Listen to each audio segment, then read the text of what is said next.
அதாவது இது வரைக்கும் மைண்ட் யுவர் மைண்ட்ல பேசாத ஒரு சப்ஜெக்ட இன்னைக்கு நீங்க பேசியிருக்கீங்க. அதுவும் யூஎல் சொன்ன விஷயங்கள் பேசியிருக்கீங்க. உண்மைதானே அது. அதாவது வெளிநாட்டுல இருந்து வாழறவங்களுக்கும் போயிட்டு வந்தவங்களுக்கும் தான் இந்த இந்த பிரச்சனைகள் தெரியும் ஓரளவுக்கு.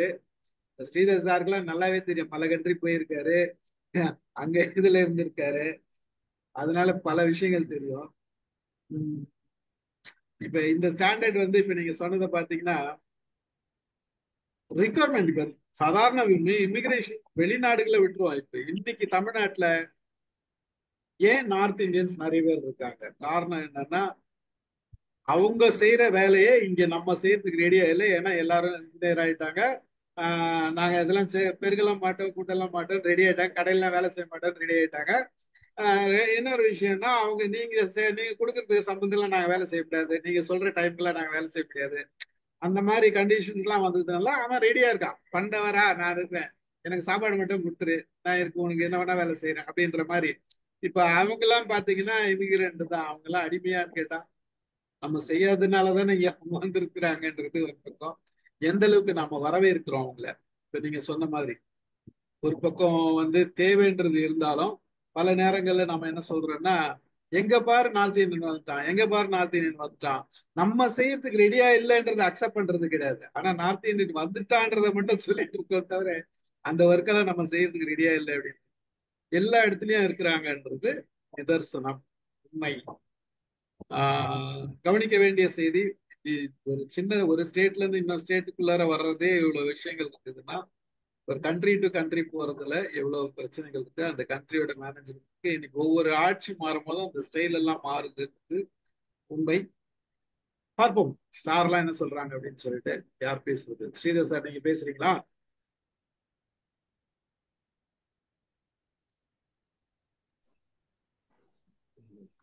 எல்லோருக்கும் வணக்கம்.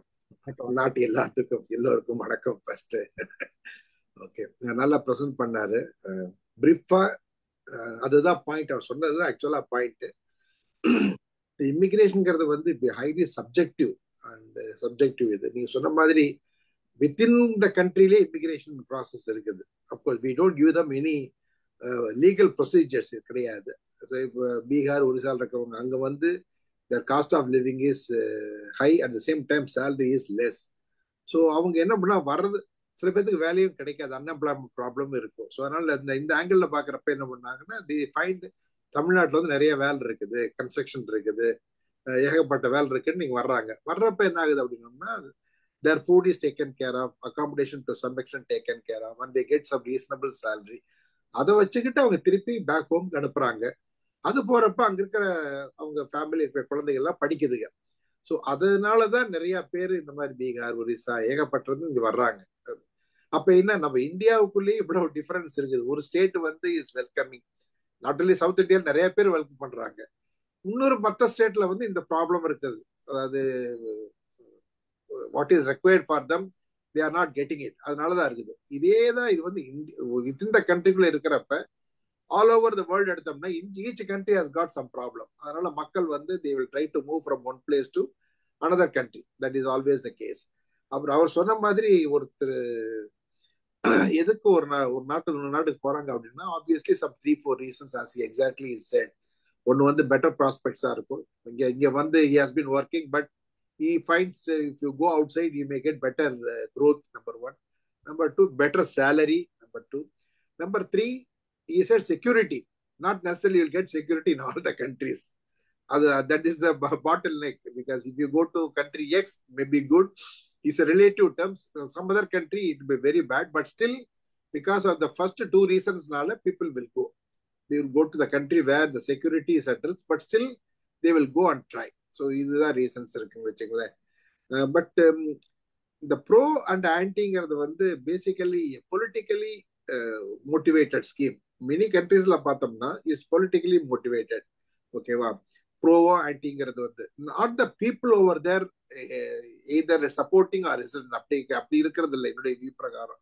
government ஃபார்ம் ஆகுது. கவர்மெண்ட் பண்றது யாருன்னா பொலிட்டீஷியன்ஸ். அந்த நாட்டில் உள்ள politicians they say what is required for the country. Economy நல்லா வரணுமா வரக்கூடாதா, டெக்னாலஜி வரணுமா வரக்கூடாதான்ட்டு they debate and decide, and then they will tell the immigration department that is it's called internal affairs, department of internal affairs, ministry of internal affairs.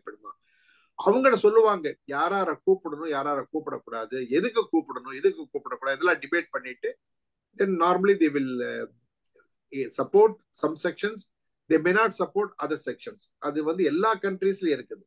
இப்ப classic example சொல்ல போனா place where I spend almost 25 years west Africa போனோம்னா அங்கேயும் people are there, எல்லாம் many graduate post graduates doctors எல்லாமே இருக்கிறாங்க. There are people who studied in USA UK, they come back to do practice also in the west Africa. But இருந்தாலும் எல்லாருமே திரும்பி வர்றாங்களா, அங்கேயும் brain தான் வர்றாங்களான்னா வர்றது இல்லை. ஸோ அதனால அந்த நாட்டுக்கு வந்து தே வாண்ட் மோர் இன்வெஸ்ட்மெண்ட் யார் கொடுப்பா, வெளிநாட்டுக்காரங்க தான். They will bring the money to put into that country. அப்ப வர்றப்ப வந்து இந்த மாதிரி those who are investing money in that west ஆப்பிரிக்கால பண்றதுக்கு வந்து they will give few quotas, few immigration status கொடுப்பாங்க. ஓகே, நீங்க வந்து மேனேஜிங் டைரக்டர் எடுத்துக்கலாம், எக்ஸிக்யூட்டிவ் டைரக்டர் எடுத்துக்கலாம், பிளஸ் உங்க கம்பெனி ரன் பண்றதுக்கு important portfolio like R&D, production, accountant, இந்த மாதிரி ஒரு 3 பேர் எடுத்து லிமிட்டடா கொடுப்பாங்க. அந்த limited also depends upon what is the turn over, what product they are going to make. அந்த ப்ராடக்ட் அந்த கண்ட்ரீஸ்ல இருக்குதா, பண்றாங்களா பண்ணலையா, எவ்வளவு பேருக்கு எம்ப்ளாய்மெண்ட் கொடுக்க முடியும், அந்த ப்ராடக்ட் வந்து எவ்வளவு பேர் இம்போர்ட் பண்றாங்க, இம்போர்ட் பண்றதுனால நம்மளுடைய இம்போர்ட் பண்ணா நேச்சுரலி ஃபாரின் எக்ஸ்சேஞ்ச் ட்ரெயின் ஆகுது இல்லையா, அது எவ்வளவு தூரத்துக்கு குறைக்கலாம். ஸோ இந்த மாதிரி so many ifs and buts அவர் ஃபார்முலேட் பண்ணிட்டு then they will have a program, immigration program கொடுப்பாங்க. ஸோ அந்த இமிகிரேஷன் ப்ராப்ளம் பண்றப்ப என்ன ஆகும் அப்படின்னம்னா, they don't give life long status to everybody. ஒவ்வொரு கம்பெனிலையும் வந்து கோட்டா கொடுத்தாங்கன்னா they will renew the quota after every 2 years to see வர்ற எக்ஸ்பர்ட் வந்து whether they are giving their expectation to the local. அதுதான் ஆக்சுவலா இம்பார்ட்டன்ட். அதுதான் every country is doing it, especially in West Africa. That's what they expect. Whole Africa, that's what they expect.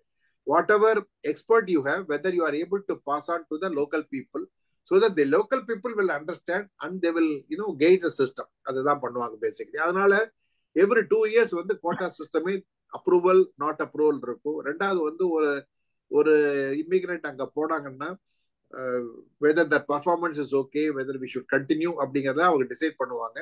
Sometimes they will come and meet you and discuss also to see whether really you are doing that job or you are doing some other job. அது ஒன்று இருக்குது. சில பேர் quota எக்ஸ்ல போயிட்டு அதை பண்ணாம வேற ஏதாவது பண்ணிட்டு இருப்பாங்க. ஸோ இதெல்லாம் பார்ப்பாங்கன்னு வச்சுக்கலேன். பார்த்துட்டு then they will allow them to continue for some years. But எல்லா கண்ட்ரீஸ்லயும் பார்த்தா இந்த டாப் பொசிஷன் இருக்கிறவங்க வந்து they give longer time. They will give quota for longer period. இப்போ வெஸ்ட் ஆப்பிரிக்கால மேனேஜிங் டைரக்டர் 10 years கோட்டா கொடுத்துருவாங்க. ஸோ அதனால you can stay for 10 years in that position unless until you don't create problem for the locals, don't create for the laborers. எல்லாமே mingle ஆகி நல்லா போச்சுன்னா then you will continue வச்சுங்களேன். So இதே மாதிரி system தான் ஒவ்வொரு கண்ட்ரீஸ்லயும் இருக்கும். அப்போ of course you are talking about citizenship வந்து talking about USA, அது ஒரு இருக்குது. அதே மாதிரி கனடால ஒரு சிட்டிசன்ஷிப் ப்ரோக்ராம் இருக்குது, ஆஸ்திரேலியா, நியூசிலாந்து எல்லா பக்கம் இருக்கு.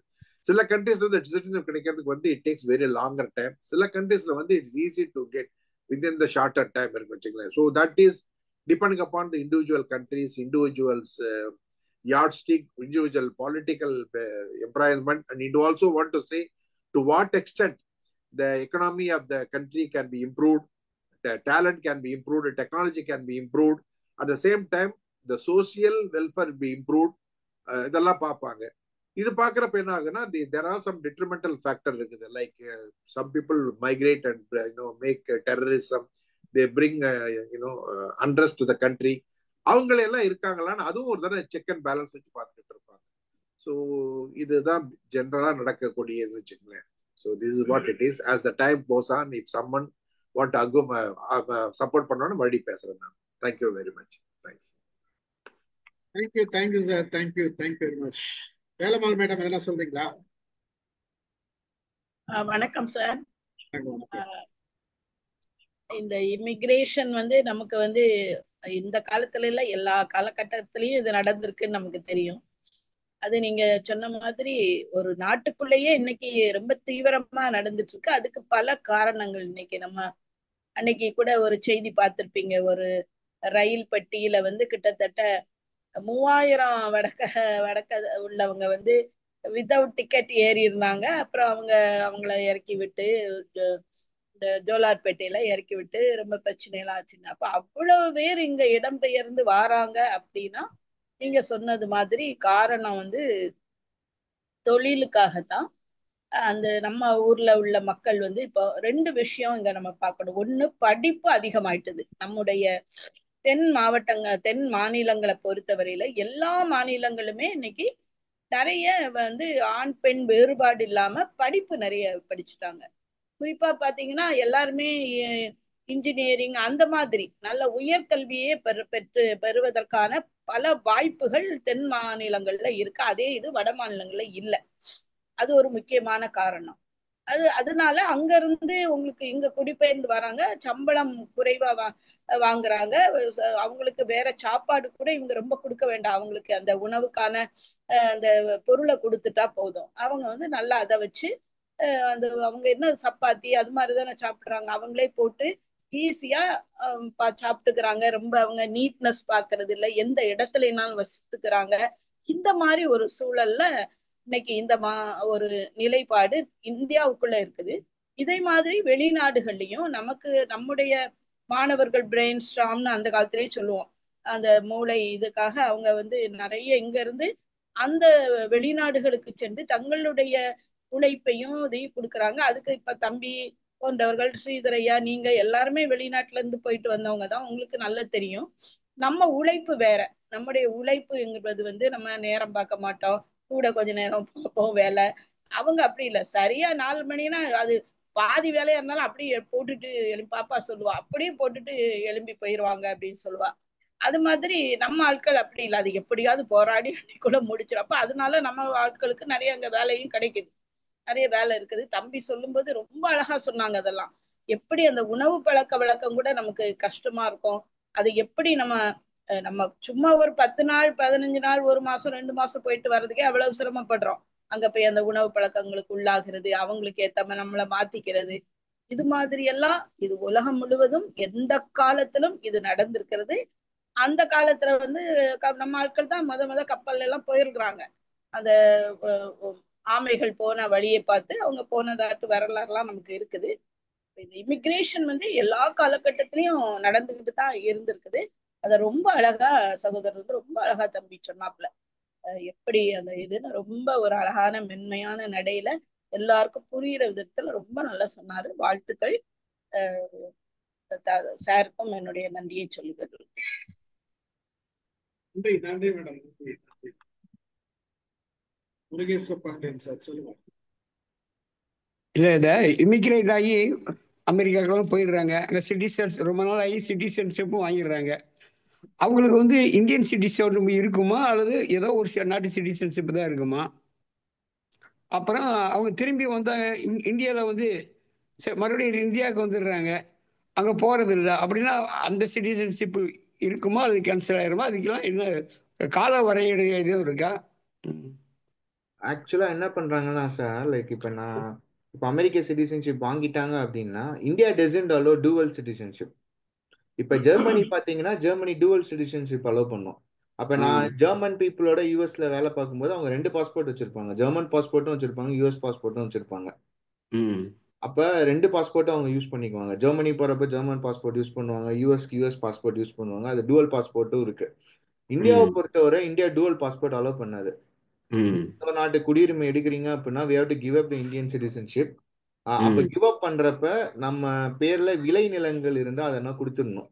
அதை கொடுத்துட்டு கிவ் அப் பண்ணிடலாம். கிவ் அப் பண்ணதுக்கு அப்புறம் நமக்கு ஓவர்சீஸ் சிட்டிசன் ஆஃப் இந்தியான்னு ஒரு கார்டு கொடுப்பாங்க. அதை வச்சு எப்ப வேணா இந்தியாவுக்கு வந்து போய்க்கலாம். எங்க இருந்து இது இந்தியால நிலத்தையெல்லாம் கொடுத்துடணுமா? விளை நிலங்கள், இப்ப agriculture lands. Okay okay okay okay. Agriculture lands வந்து இந்தியன்ஸ் தான் வச்சுக்கணும் அப்படிங்கிறாங்க. சோ சிட்டிசன்ஷிப் கொடுக்கும்போது அதை கொடுத்துடணும், வித்துடணும். அதை கொடுத்துட்டு அப்புறமேல இன்டர்நேஷனல் சிட்டிசன்ஷிப் கொடுக்குறாங்க. அவங்க அதை எடுத்துக்கலாம். இந்தியன் சிட்டிசன்ஷிப்பை கொடுத்துட்டு அந்த சிட்டிசன்ஷிப் எடுத்துக்கலாம். நம்மளோட பாஸ்போர்ட்டை சரண்டர் பண்ணோம்னா I think they will give overseas citizenship of India, ஓசிஐன்னு. அப்போ வந்து நம்ம அமெரிக்க சிட்டிசன்ஷிப்பும் வச்சுக்கலாம், கிரீன் கார்டு. ஆமா, அவங்க யூஎஸ் பாஸ்போர்ட் வாங்கிடுவாங்க. அந்த பாஸ்போர்ட் வச்சு தான் எல்லா நாட்டுக்கும் போவாங்க. இந்தியாவுக்கு வரும்போது விசா அவங்களுக்கு தேவையில்ல, ஓசிஐ கார்டு வச்சு உள்ள வந்துருவாங்க. அது அது அது பேர் என்னது? ஓடிஏன்னா overseas citizenship of India. Okay okay okay okay, right right. அதுல எதுவும் இப்ப புதுசா மாற்றங்கள் நடந்ததான்னு எனக்கு தெரியல, பட் இதுதான் எனக்கு தெரிஞ்ச விஷயம். Thank you. Thank you sir, thank you. Malathi, please. வணக்கம் அனைவருக்கும். வணக்கம் தம்பி சதீஷ், ரொம்ப அருமையா இருந்தது. ஒரு நியூ சப்ஜெக்ட். எனக்கு நிறைய இப்போ அந்த காலத்துல நமக்கு தெரிஞ்சு நான் 2 பேர் சொல்றேன். யுவான் சுவாங் வந்திருக்காரு, வாஸ்கோட காமா, இவங்க எல்லாம் வந்து தேடிக்கிட்டு கப்பல் வழியா வந்துருக்காங்க. இப்ப அவங்க எல்லாம் வரும்போது அவங்க கையில எல்லாம் வந்து இந்த மாதிரி நம்ம இமிகிரேஷன் எல்லாம் வாங்குறதுக்கு ஆட்கள் இருந்திருப்பாங்களா? அதெல்லாம் வந்து ஒரு தெரியல. அதெல்லாம் அந்த நம்ம வந்து இப்ப பாஸ்போர்ட் இருக்குது, விசா இருக்கு, அது மாதிரி எல்லாம் அந்த காலத்துல இருந்துதா அப்படின்றது எனக்கு தெரியல.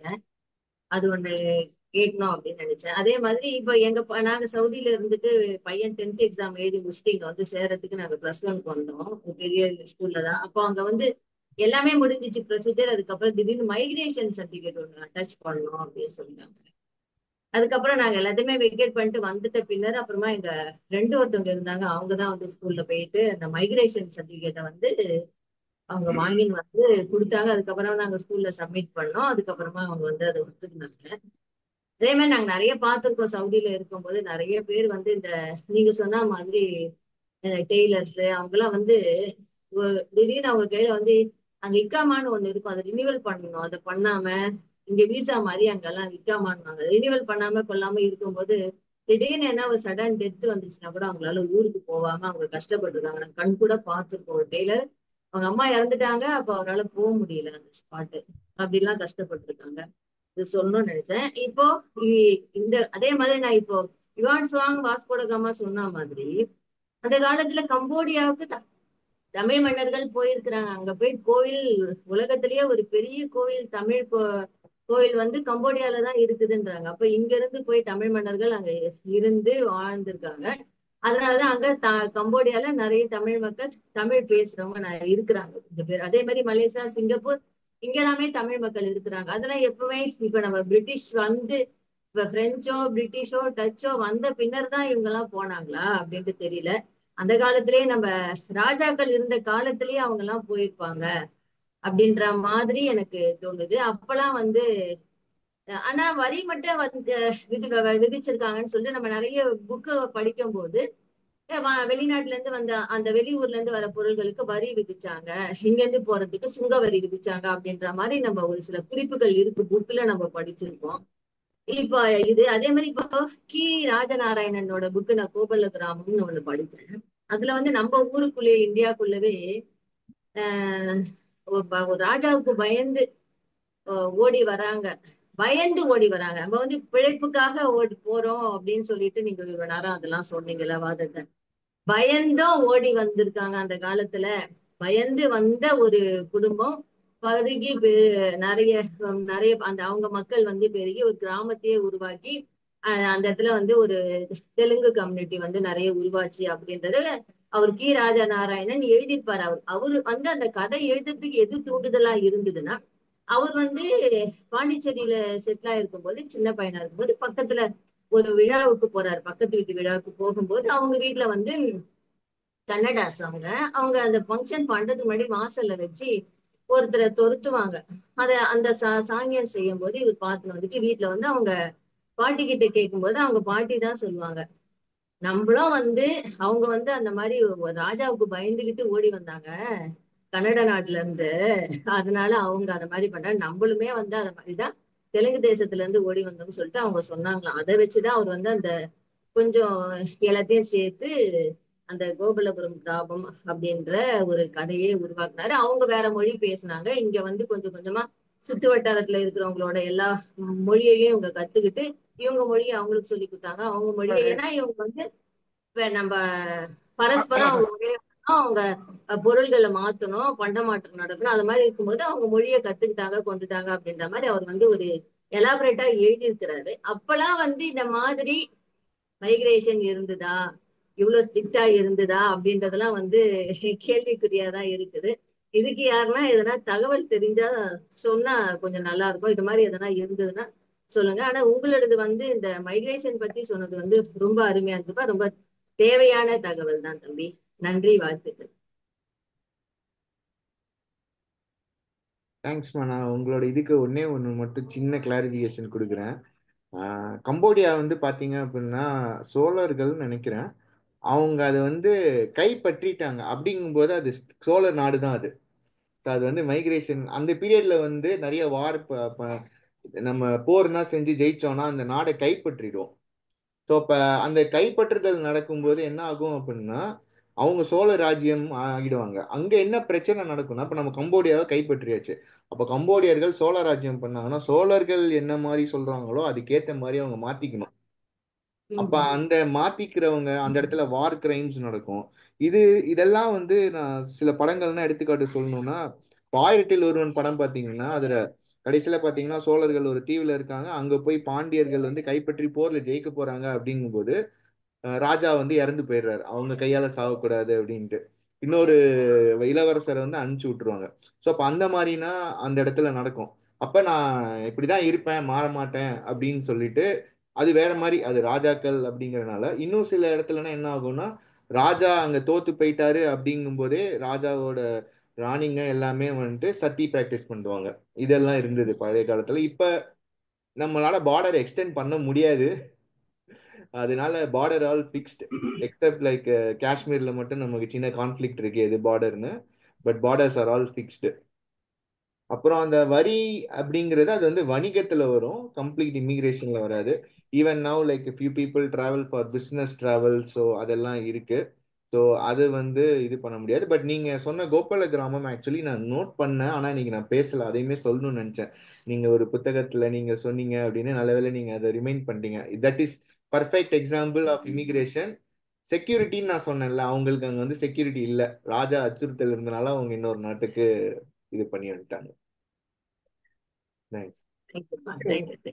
Thank you Sathish, thank you. அதாவது ஒரு 1000 வருஷத்துக்கு முன்னாடி படையெடுத்து பல நாடுகளை பிடிச்சதுதான் தவிர, மற்றபடி அங்க அந்த நேரத்துல இந்த இமிகிரேஷனோ நாட்டு உரிமையோ அதெல்லாம் வந்தது.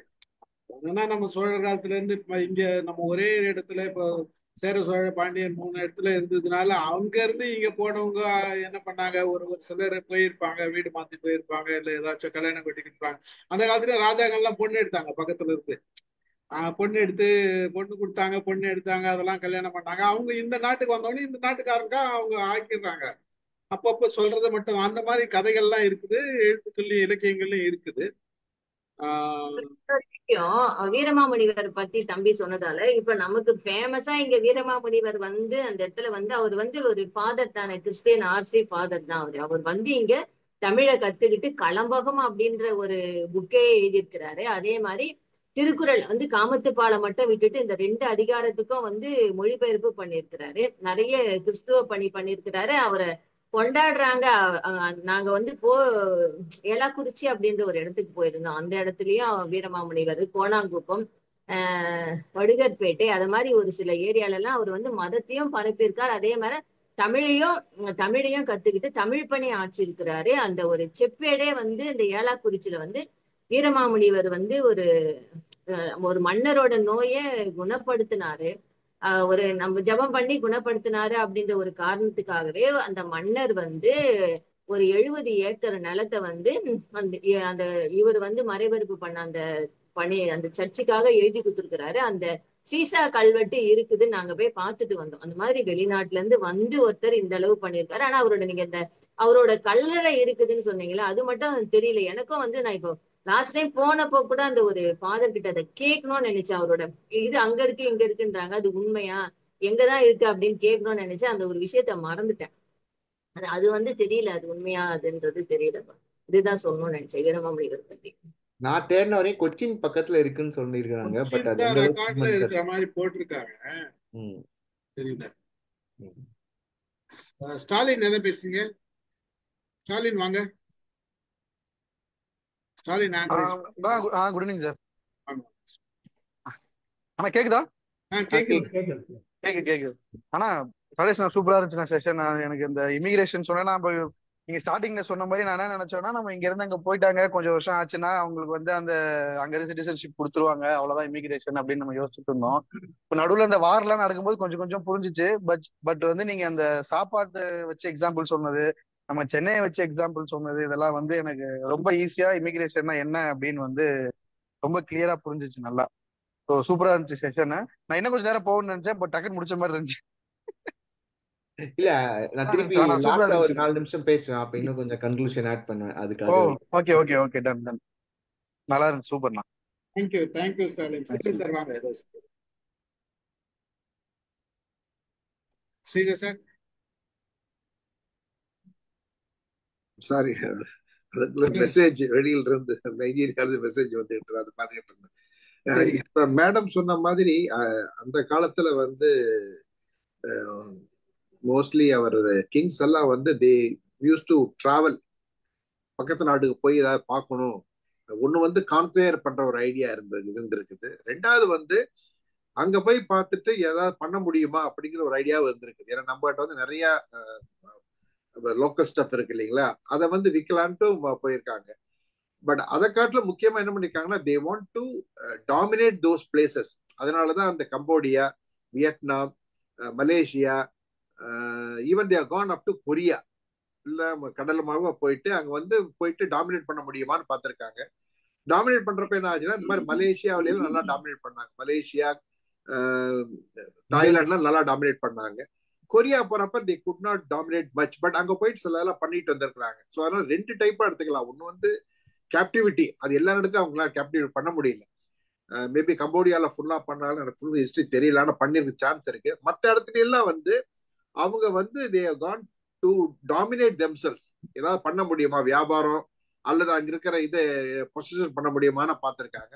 அப்படி இருக்கப்ப என்ன ஆச்சுன்னா, அங்க இல்லாத பொருள் நம்ம எடுத்துட்டு போறப்ப நேச்சுரலா எப்பவுமே ஒரு வெல்கம் இருக்கும் இல்லையா மற்ற நாடுக்கு போறப்ப. அது அதனோட பீப்புள் மென்டாலிட்டி அது இவங்க புதுசா எடுத்துட்டு போறப்ப தே ஆல் அக்செப்டட் இட். அதனாலதான் நீ பார்த்தோம்னா மலேசியா, தாய்லாந்து, இந்தோனேஷியா எல்லாம் நிறைய தமிழ் இருக்காங்க.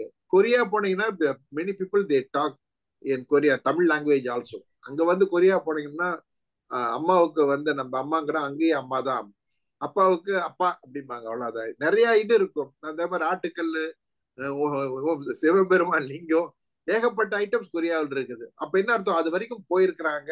இன்னொரு என்ன சொல்லுது அப்படின்னோம்னா, அங்க அங்க இருக்கிற இந்த மாதிரி எக்ஸ்சேஞ்ச் இருக்கிறதுனால அங்க இருக்கிற மன்னன், கொரியாவில் இருக்கிற மண் வந்து நம்ம நாட்டுக்கு வந்திருக்காரு. தமிழ்நாட்டுக்கு வந்து மேரிடு ஒன் தமிழ் கேர்ள் போயிட்டு அந்த அம்மா போயிட்டு அங்க கியூனா மாதிரி அவங்க பேர்லயும் நிறைய இடம் இருக்குது. ஸோ அதனால வந்து ரெண்டு வந்து டாமினன்ஸ், ரெண்டாவது வந்து பிசினஸ் மோட்டிவ், மூணாவது வந்து கேப்டிவிட்டி.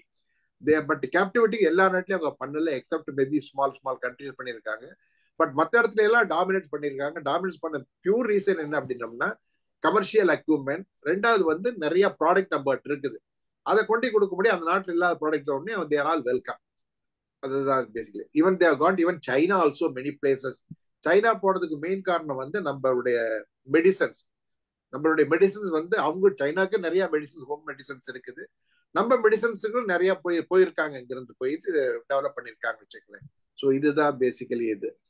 அப்புறமேல எல்லா நாட்டுக்கும் யூ கோ ஆஸ் இமிகிரண்ட் ரெண்டு இருக்குது. ஒன்று வந்து இமிகிரண்ட் ஒன்று, ரெண்டாவது நான் இமிகிரண்ட், ரெண்டு கிளாசிபிகேஷன் இருக்குது. இப்ப நாடெல்லாம் போனது வந்து நான் immigrant. I am not immigrant.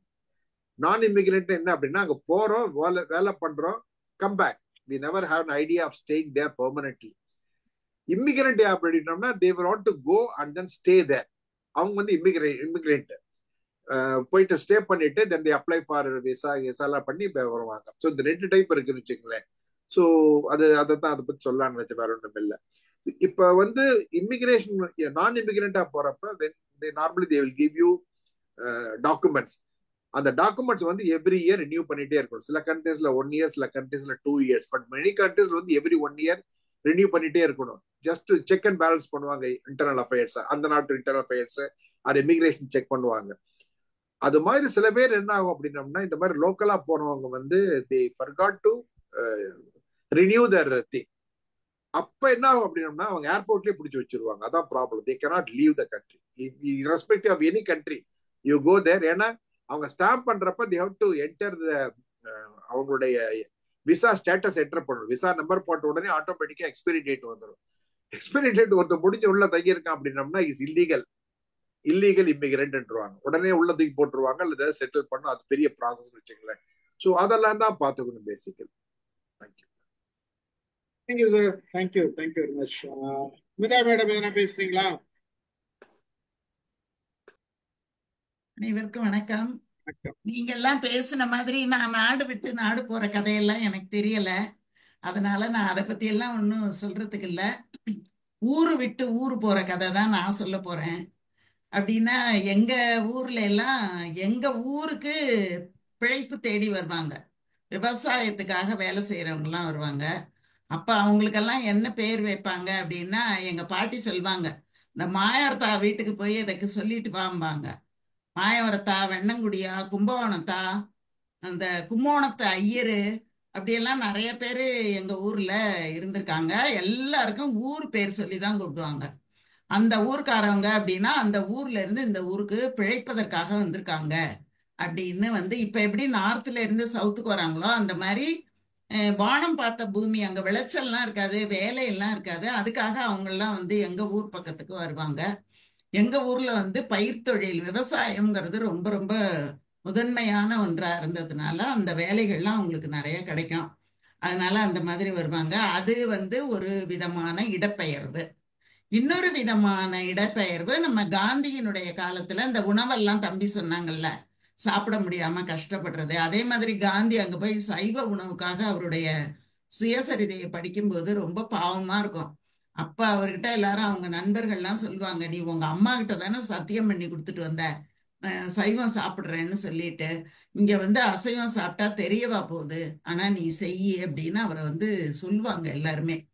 ஆனா அவர் என்ன சொல்வாருன்னா, நான் எங்க அம்மா என்னோட அருகிலேயே இருக்கிற மாதிரி நான் உணர்றதுனால ஒரு நாளும் நான் எங்க அம்மாவுக்கு பொய் சொல்ல மாட்டேன் அப்படின்னுட்டு ராத்திரி 12 மணிக்கு கூட அவர் உணவு கிடைக்காம 3 வேளையும் கூட கிடைக்காம கஷ்டப்பட்டிருக்காரு அப்படிங்கறதையெல்லாம் அவர் சுயசரிதையில குறிப்பிடுறாரு. அந்த மாதிரி உணவுங்கிறது ஒரு பெரிய ஒரு பிரச்சனையா தான் இருந்திருக்கு. இதை விட இப்ப நான் சொல்றது உங்களுக்கு வேடிக்கையாகவும் இருக்கலாம். அட இதை கூட ஒரு பேச்சுன்னு இந்த அம்மா சொல்றாங்களேன்னு கூட நினைக்கலாம். ஒரு வீட்டுக்கு மருமக வர்றது கூட இடப்பெயர்வு தான். அதுக்கு அங்கீகாரம் தான் அந்த மாமியார் பட்டம் கட்டுறது, நாத்தனார் பட்டம் கட்டுறது, பட்டம் கட்டி வீட்டுக்கு வான்னு கூப்பிடுறது. இந்த லவ் மேரேஜ்ல அந்த பட்டம் கட்டி அங்கீகாரம் கொடுக்காததுனால அந்த பொண்ணுங்க உள்ள வரவே பயந்துகிட்டு இருக்கிறதுங்கிறது உண்டு. அந்த இடப்பெயர்வு வந்த உடனே அந்த உரிமையின் காரணமா தான் சமையல்ல பிரச்சனை, சாப்பாட்டுல பிரச்சனை, எல்லாத்துலயும் பிரச்சனை வர்றதும் அந்த இடம்பெயர்வு தான். நான் அப்படிதான் ஒரு வீட்டுக்குள்ள நடக்கிற இடம்பெயர்வு, ஊருக்கு ஊர் நடக்கிற இடம்பெயர்வு, மாநிலத்துக்கு மாநிலம், அதுக்கப்புறம் நாட்டுக்கு நாடு, எப்படி ஒரு ஒரு ஒரு சின்ன விஷயத்துல இருந்து ஒரு பெரிய விஷயம் போகுதோ அப்படி நான் இந்த இடப்பெயர்வு அப்படிங்கிறத நான் பாக்குறேன்.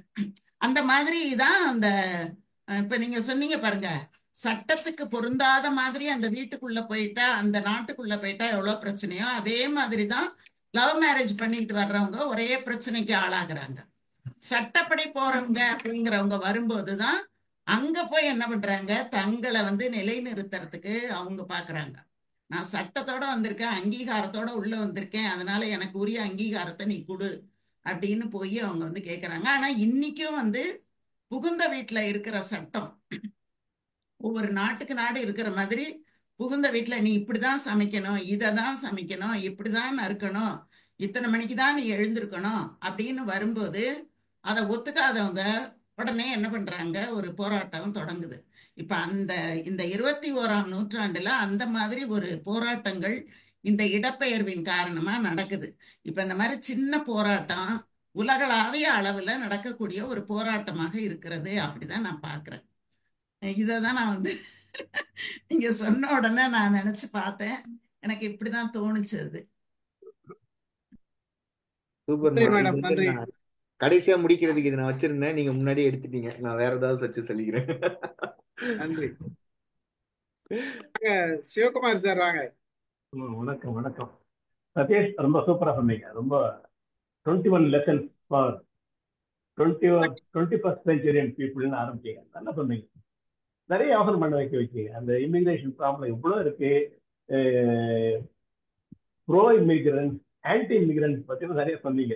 ஒரு நாட்டுல போய் இவ்வளோ இவ்வளோ சிக்கல் இருக்குன்றதெல்லாம் சொல்ல ஆரம்பிச்சீங்க. நம்ம நண்பர் ஸ்டாலின் சொன்ன நண்பர் ஈஸியா போய் இருந்து 3 வருஷம் கழிச்சா கிடைக்கலாம் போயிடும்ன்ற மாதிரி நம்ம நினைச்சிட்டு இருக்கோம். அப்படியெல்லாம் இல்லை. இதெல்லாம் தெரியுது, கொஞ்சம் கஷ்டம் தான் தெரியுது. பிரச்சனைகள்லாம் வரும், பிரச்சனை சமாளிக்கணும்னு சொல்லுது.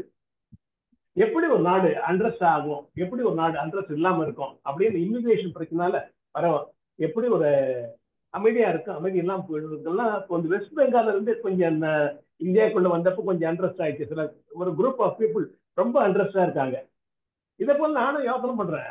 ஸ்ரீலங்கால இருந்து வந்த ரிப்பார்ட் நிறைய நாள் இங்கே இருக்காங்க, ஒரு ஒரு அமைதி இல்லாமே இருக்காங்க. இவங்களுக்கு என்னதான் சொல்யூஷன் எங்கன்னு தெரியல. அவங்களுக்கு ஏதோ சொல்யூஷன் கிடைக்குமான்னு கூட தெரியல எனக்கு. அதே போல் நான் யோசனை பண்றது, ஸ்டீபன் சார் ஆரம்ப சொன்ன மாதிரி நார்த் இந்தியன் நிறைய செட்டில் இருக்காங்க இங்க. சொல்ல முடியாதுனாக்கா நான் டெய்லி பாக்குறேன், என் கண்ணெதிரில் என் தெருல 20 பேர் 30 பேர் அவங்க தான் பாக்குறேன். எதிரில் ஒரு பில்டிங் நடக்குது, 10-15 பேர் ரெகுலரா ஒர்க் பண்றாங்க, ரொம்ப பிரமாதமா ஒர்க் பண்றாங்க. 20 வருஷம் கழிச்சு அவங்க எப்படி இருப்பாங்க, இங்கே செட்டில் ஆயிடுவாங்களா இல்ல போயிடுவாங்களா, அதெல்லாம் யோசனை பண்ண வச்சிருக்கீங்க. ரொம்ப அருமையான ப்ரெசன்டேஷன், நல்ல ப்ரெசன்டேஷன். யோசனை பண்ண வைக்குது. இமிகிரேஷன், ஸ்ரீலங்கன் ரெஃப்யூஜிஸ் என்ன ஆகும் என்ன ஆகும் தெரியல எனக்கு. இது போல நார்த் இந்தியன்ஸ் இங்க வந்து ரொம்ப நாளா ஆயிட்டாங்க, ரொம்ப நாளா இருக்காங்க. இனிமேல் 20 வருஷம் கழிச்சு இவங்க இப்படி ஆவாங்க, இந்த இமிகிரேஷன் பிரச்சனை இவங்க எல்லாம் வருமானு தோணுது. யோசனை பண்ண வச்சிருக்கு. மாலத்தீவு நிறைய பழைய காலத்துக்கு போயிட்டாங்க. வாஸ்கோட காமா வந்ததுல இருந்து கம்போடியாவுக்கு போய் எப்படி எல்லாம் பூந்து நம்ம ஆட்சி பிடிச்சிருக்கிறதெல்லாம் சொல்லி நிறைய யோசனை பண்ணி சொன்னீங்க. வாழ்த்துக்கள், பாராட்டுகள். Super Satish. Thank you sir. Thank you sir. நன்றி நன்றி. இப்போ எனக்கு இன்னொரு கேள்வி. இப்போ கோவிட் வந்துடுச்சு. கோவிட் வந்த பின்னாடி எதுக்காக எல்லாரும் அப்படி பயந்துகிட்டு எல்லா கண்ட்ரியில இருக்கிறவங்களும் அவங்கவுங்க மக்களை அவங்கவுங்க கண்ட்ரிக்கு வரவழைச்சிக்கணும் அப்படின்ட்டு ஒரு அவஸ்தைப்பட்டாங்க. அதனால எவ்வளோ ஃபிளைட் எல்லாம் அரேஞ்ச் பண்ணாங்க. ஒரு சிலர் கஷ்டப்பட்டாங்க, வர முடியாத பிள்ளைங்க எல்லாம் அங்கேயே இருந்து கஷ்டப்பட்டாங்க. இதெல்லாம் எதுக்கு நடக்குது அப்படின்ட்டுதான்ப்பா எனக்கு ஒரு கேள்விக்குறியா இருக்கு. நம்ம வந்து ஒரு வாழ்க்கையை தேடி போயிட்டோம், இந்த மாதிரி ஒரு அசாதாரண ஒரு சூழ்நிலை வந்துடுச்சு. வந்த உடனே எல்லாருமே அவங்க இடத்த தேடி போயிடணும், அவங்க மண்ணுக்கு போயிடணும் அப்படின்னு சொல்லிட்டு வர்றதும், கவர்மெண்ட்டும் அவங்க வந்துடணும் அப்படின்னு நினைக்கிறாங்க. வார் வருதுன்னா எல்லாரையும் கூப்பிட்டுக்கிறாங்க. அதே மாதிரி இப்ப நம்ம தமிழ்நாட்டுல எவ்வளவு பேர் நடந்து நார்த் இந்தியாவுக்கு போனாங்க. அதெல்லாம் வந்து பார்க்கும்போது ஒரு அந்த இடர்பெயர்வு எல்லாம் வந்து ஒரு நம்ம வந்து செயற்கையான இடர்பெயர்வா அது என்ன அது சொல்றதுன்னு எனக்கு அது ஒரு கேள்விக்குறியா இப்ப தோணுச்சு. இப்ப தோணுச்சு எனக்கு. இதுக்கு எதனா ஓகே, நான் கோவிட் காலகட்டத்துக்கு வரேன். கோவிட் காலகட்டத்துல வந்துட்டு 2 விஷயம்னால வந்து நம்ம நாட்டுக்கு திரும்பி வரப்பட்டோம். ஒண்ணு, மக்கள் என்ன நினைச்சிட்டாங்க, கோவிட் வந்து ஒரு கொடிய நோய், உயிர் காக்கும் நோய், நம்ம இறந்து போயிடுவோம். அப்படிங்கும்போது அட்லீஸ்ட் நான் வந்து என் சொந்த பந்தங்களோட இருந்துக்கிறேன் அப்படின்னு ஒரு பாதி பேர் வந்தாங்க. இன்னொரு பாதி பேருக்கு என்ன ஆயிடுச்சு அப்படின்னா, கோவிட்னால எக்கனாமினா ஸ்லோ டவுன் ஆயிடுச்சு, வேலை வாய்ப்புகள் எல்லாம் இல்லை. அப்ப அந்த நாட்டுல வேலை இழந்த உடனே தே பிகம் இல்லீகல் இமிகிரண்ட் மாதிரி ஆயிடுவாங்க. வேலையை விட்டு தூக்கிட்டாங்க, உங்களுக்கு வீசா இல்லை அப்படின்னு டாக்குமெண்ட் இல்லைன்னா ஷார்ட் டேர்மா 7ல இருந்து 30 நாள் தருவாங்க, ஒரு நாட்டை பொறுத்து. அதுக்குள்ள நம்ம கிளம்பிடணும். அது இந்த 2 ரீசன் தான் மெயினா வரும். அதனால நம்ம இந்தியன் கவர்மெண்ட் வந்து அவங்களை அப்சர்வ் பண்ணும். இப்ப நீங்க இந்த கேள்வி கேட்டனால நான் கன்க்ளூஷனுக்கு வச்சிருந்த ஒரு பாயிண்ட் எடுத்து நான் இப்ப பேசுறேன். ஒரு நாடு இன்னொரு நாட்டுல இருந்து வரவங்களுக்கு சிட்டிசன்ஷிப் கொடுக்கும்போது இன்னொன்னு பெரிய விஷயத்த யோசிப்பாங்க. நம்ம ஒன்னா அவனுக்கு கான்ட்ரிபியூட் பண்றோம், அசிமுலேட் பண்றோம், இன்கம் டேக்ஸ் கட்டுறோம் அப்படிங்கிற ஒரு தைரியத்துல சிட்டிசன்ஷிப் கொடுத்துடுறாங்க. அப்போ கொடுக்கும்போது அந்த ஃபேமிலியோட மெயின் ஏர்னர் யார் சம்பாதிச்சு டாக்ஸ் கட்டுறாங்களோ அவங்களுக்கு ஏதாவது ஆயிடுச்சு, லைக் ஒரு ஆக்சிடென்ட்ல அவங்க வேலையை பார்க்க முடியாம போயிடுச்சு, அப்புறம் அவங்க இறந்துட்டாங்க. அப்படிங்கும்போது அந்த ஆள் இமிகிரண்ட் ஆக ட்ரை பண்ற ஆள் இந்த பேக்கப் ஆக்சிடென்டல் அவனுக்கு இன்கம் வராத சமயத்துக்கு ஃபேமிலியை கவர் பண்றதுக்கு என்னென்ன ஃபினான்ஷியல் ஸ்டெப்ஸ் எடுக்கிறாங்கன்னு பார்ப்பாங்க. இதுவும் ஒரு பாயிண்ட் இமிகிரேஷனுக்கு. இல்லைன்னா கவர்மெண்ட்டுக்கு அன்னெசரியா சுமை வந்துடும், லோக்கல்ஸ் கேள்வி கேட்க ஆரம்பிச்சிருவாங்க. இது எதுக்கு சொல்ல வரேன் அப்படின்னா, நம்ம இந்தியா வந்து மெடிக்கல் டூரிசம்க்கு ஃபேமஸ். அப்ப வெளிநாட்டுல இருந்து இங்க வந்து மெடிக்கல் பண்ணிட்டு போவாங்க. அப்ப சில அண்ட்ரஸ்ட் அதுக்கும் வந்து நான் நியூஸ் தான் படிச்சிருக்கேன். நம்மளுக்கே இங்க மெடிக்கல் பார்க்க இல்ல, ஏன் வெளிநாட்டுல இருக்கவங்களுக்கு இலவசமா பண்றாங்க, அங்க இருந்து கூட்டிட்டு வந்து பண்றாங்க அப்படின்னா வரும். So which is one. On the other hand என்ன நடக்குது அப்படின்னா, ஸ்ரீதர் சார் பேசும்போது எனக்கு ஒரு ஞாபகம் வந்தது. எனக்கு தெரிந்த ஒரு சொந்தக்காரங்க என்ன பண்றாங்கன்னா, இந்தியாவுக்கும் அந்த நாட்டுக்கும் ஒரு ட்ரீட்டி. என்ன ட்ரீட்டினா எரிட்ரியா. அந்த நாட்டுல வந்து படிப்பு சொல்லி தரதுக்கே ப்ரொஃபசர் இல்ல. அப்ப அவங்க என்ன சொல்றாங்க அப்படின்னா, இந்தியா கிட்ட இருந்து நீ எனக்கு உங்க நாட்டுல இருந்து ப்ரொஃபஸரை எங்க நாட்டுக்கு அனுப்பிச்சு அவங்க எங்களுக்கு பாடம் எடுக்க சொல்லுங்க, நான் அவங்களுக்கு நல்ல சம்பளம் தரேன் அப்படிங்கிறாங்க.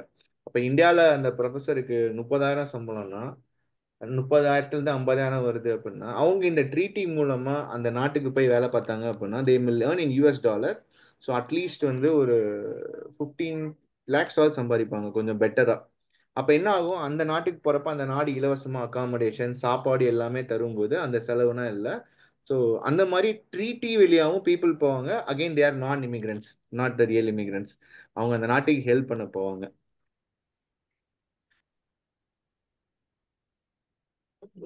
ஓகேப்பா, ஓகே. சார் எதனா சொல்றீங்களா? இது வந்து ஒரு 30-40 இயர்ஸுக்கு முன்னாடி ஹோல் ஆப்பிரிக்கால வந்து பார்த்தோம்னா சயின்ஸ் டீச்சர், மேத்தமெட்டிக்ஸ் டீச்சர் இந்தியாவில இருந்து நிறைய பேர் போயிருக்கிறாங்க. ஏகப்பட்ட பேர் போயிருக்காங்க. அங்க இருக்கிற ஸ்கூலும் சரி, யூனிவர்சிட்டியும் சரி, பாலிடெக்னிக்கும் சரி, நம்மளுடைய டீச்சர்ஸ் நிறைய பேர் இருந்திருக்காங்க. அப்போ வந்து they're all paid in sterling pounds. அவர் சொன்ன மாதிரி இங்க வந்து வாங்குற சம்பளம் எக்ஸ் அப்படின்னா அங்க ஸ்டர்லிங் பவுண்ட்ஸ்ல அவங்களுக்கு கொடுத்துட்டு தே will give accommodation every thing. அதெல்லாம் இருந்து வச்சுங்க. அது ஒரு பாயிண்ட். ரெண்டாவது வந்து ஈவன் டுடே வெஸ்ட் ஆப்பிரிக்கால போனோம்னா when they find you that you are good அப்படிங்கிறப்ப என்ன ஆகுதுன்னா they will give full accommodation கொடுப்பாங்க. Plus they will give you transport சார்ஜஸோ அல்லது டிரான்ஸ்போர்ட்டுக்கு உண்டானதெல்லாம் கொடுப்பாங்க. மெடிக்கலுக்கும் they will cover, local medical they will cover. இதெல்லாம் போனோம்னா full and full company house, company car எல்லாமே. பிளஸ் அது மட்டும் இல்லாம சில கண்ட்ரீஸ்ல வந்து அது அமெரிக்காவில் காமன் கிடையாது, மற்ற யூரோப்பியன் காமன் கிடையாது. சில கண்ட்ரிஸ் ஆப்பிரிக்காவில் வந்து நிறைய கண்ட்ரிஸ் வந்து they will give you air fare every 1 இயரோ 1.5 இயர்ஸோ 2 இயர்ஸோ டிபெண்டிங் அப்பான் எந்த கேட்டகரியில நீங்க வந்து ஜாயின் பண்ணிருக்கீங்க அதை பொறுத்து they will give you to and fro flight ticket also கொடுப்பாங்க. ஸோ அந்த ஃபெசிலிட்டிஸ்லாம் இருந்து வச்சுக்கங்களேன். Of course when you grow bigger and bigger ஆகிறப்ப you will get business class டிக்கெட்டும் கிடைக்க கம்பெனி கொடுக்கணும்னு வச்சுங்க. அது ஸோ அதே மாதிரி அது என்னன்னா இப்போ லோவர் கிளாஸ் இருக்கிறவங்களுக்கும் they can go and then see their family once in 2 years இருக்குது. அதே மாதிரி ஹையர் நல்ல ஒர்க்கர்ஸ் ஜாயின் பண்ணவங்களுக்குமே they can go every 1 year. அந்த ஃபெசிலிட்டிஸ் எல்லாம் இருக்குது. இதை பார்த்துக்கிட்ட லோக்கல் சும்மா இருப்பாங்களா அப்படின்னு ஒரு கேள்வி நீங்க இன்னொரு கேள்வி ஆக்சுவலா கேட்கலாம். அவங்க என்ன நினைக்கிறாங்க அப்படின்னம்னா, இப்போ ஒரு கம்பெனி ஆகட்டும் அல்லது ஒரு ஆர்கனைசேஷன் ஆகட்டும், எல்லா ஆர்கனைசேஷன் வந்து ஒரு ஆர்கனைசேஷன் வந்து 200 லோக்கல் ஒர்க் பண்றாங்கன்னா அங்க எக்ஸ்பேட்ரியேட் 4-5 பேர் தான் இருப்பாங்க, அதுக்கு மேல இருக்க மாட்டாங்க. ஏன்னா தே பிரிங் எக்ஸ்பேட்ரியேட், அதுதான் கோட்டா கொடுப்பாங்க. இந்த மாதிரி கீ பொசிஷனுக்கு டெக்னிக்கலி கீ பொசிஷன் பண்ணிட்டு ஸோ தட் இந்த கம்பெனி ஷுட் ரன் இல்லையா. டெக்னிக்கலி வர்றது கம்பெனி ரன் ஆகணும். பாலிமர் பாலிமர் ரன் ஆகணும், பிளாஸ்டிக்னா பிளாஸ்டிக் நல்லா ரன் ஆகணும், கம்ப்யூட்டர்னா கம்ப்யூட்டர் நல்லா ஆகணும். அதே சமயத்தில் வர்றவங்க வந்து லோக்கலா ட்ரெயின் பண்ணணும். பட் இருந்தாலுமே all the time they cannot train completely and hand over. அதனால எப்பவுமே பார்த்தோம்னா there is always movement of expatriates. 2-3 years ஒருத்தர் இருப்பான், அதுக்கு இன்னொரு எக்ஸ்பேட்ரியேட் கொண்டாந்துருவாங்க. அது கவர்மெண்ட் அக்செப்ட் பண்ணுது.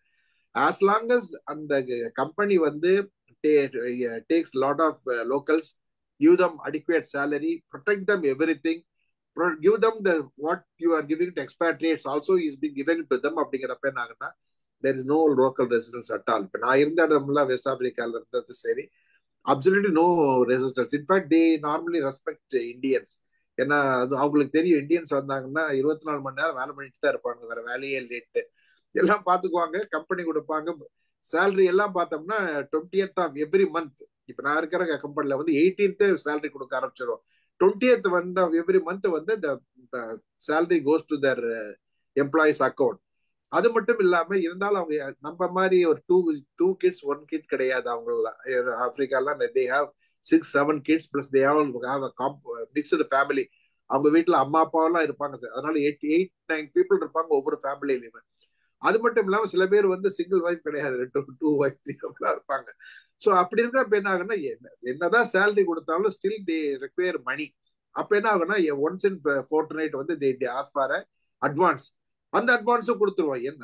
ஏன்னா we know this is how the industry continue to remain there. Industry run by all either expatriates or industry invested by the foreigners. This is how it has been going. It is not only in many countries this is happening because they understand local people problem. We need to though not 100% solve panna team, make them happy to some extent. They also happy that okay, the company seri, the owner seri, the investors seri, he understand our problem. They are trying to help. Rendadu vandu most of the companies investors வந்து they pay huge income tax, local taxes, everything to the government. ஏன்னா அவங்க வந்து we cannot hide. அதனால வந்து government also happy.